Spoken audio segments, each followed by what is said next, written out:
എന്നിട്ട് എന്തുകൊണ്ട് ഗവൺമെന്റ് ഒരു അന്വേഷണം നടത്തുന്നില്ല? കേസെടുക്കണ്ടാണ്. ഇനി കേസെടുക്കണ്ട, ഒരു അന്വേഷണം നടത്തണ്ടേ? അന്വേഷണം നടത്തി കുറ്റക്കാരായ ആളുകളെ കൊണ്ടുവരണ്ടേ? അതെന്താ പറയണത്? മുഖ്യമന്ത്രിയാണ് പച്ചക്കള്ളം പറഞ്ഞത്.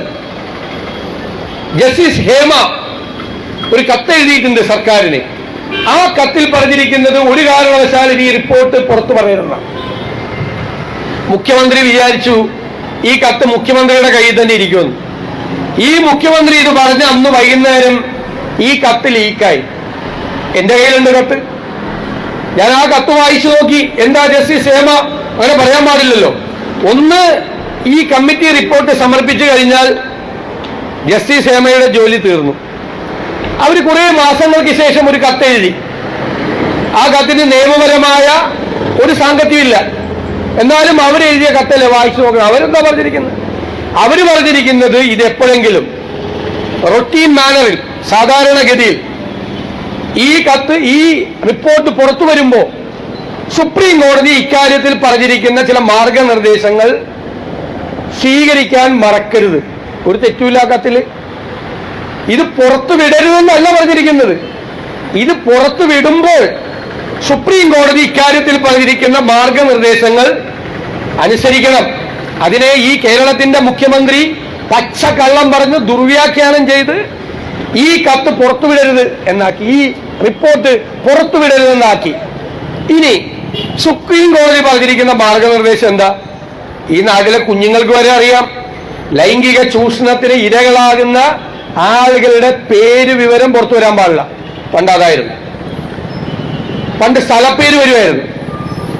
സ്ഥലപ്പേര്. ഇപ്പൊ സ്ഥലപ്പേരും വരാൻ പാടില്ല. ബന്ധുക്കളുടെ പേര് വരാൻ പാടില്ല. ഇവരെ ഐഡന്റിഫൈ ചെയ്യുന്ന, ഇവരെ തിരിച്ചറിയുന്ന ഒരു കാര്യവും പുറത്തു വരാൻ പാടില്ല. ഇപ്പൊ മാധ്യമങ്ങൾ, വിഷ്വൽ മീഡിയ, അവര് എന്തെങ്കിലും പറഞ്ഞാൽ പോലും അവരുടെ മുഖം മറിച്ച കാണിക്കാൻ പാടുള്ളൂ.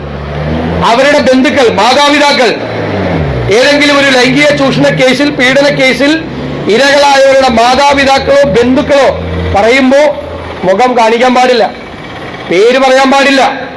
കാരണം അവർക്ക് ഇനിയും ജീവിക്കേണ്ടതാണ് നാട്ടിൽ. അപ്പൊ അവരെ പിന്നെ ആളുകൾ മുഴുവൻ പൊതുവിചാരണ ചെയ്യും ഇത് കഴിയുമ്പോൾ.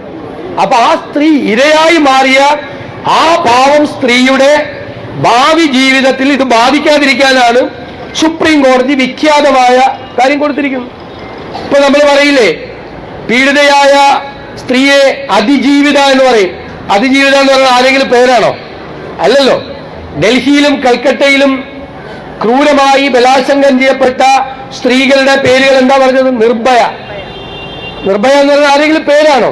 അപ്പൊ ഒരു പേരിട്ടു, ആരാണെന്ന് തിരിച്ചറിയരുത്. ഇത്രയേ ഈ കാര്യത്തിൽ പറഞ്ഞിട്ടുള്ളൂ.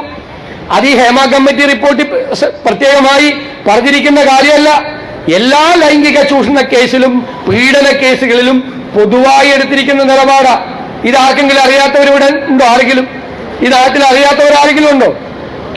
അത് വെച്ചുകൊണ്ട് പറയാണ് ഈ റിപ്പോർട്ട് പുറത്തു വരാൻ പാടില്ല, പുറത്തു കൊടുക്കാൻ പാടില്ല എന്നുള്ള ന്യായമാണ് പറയുന്നത്.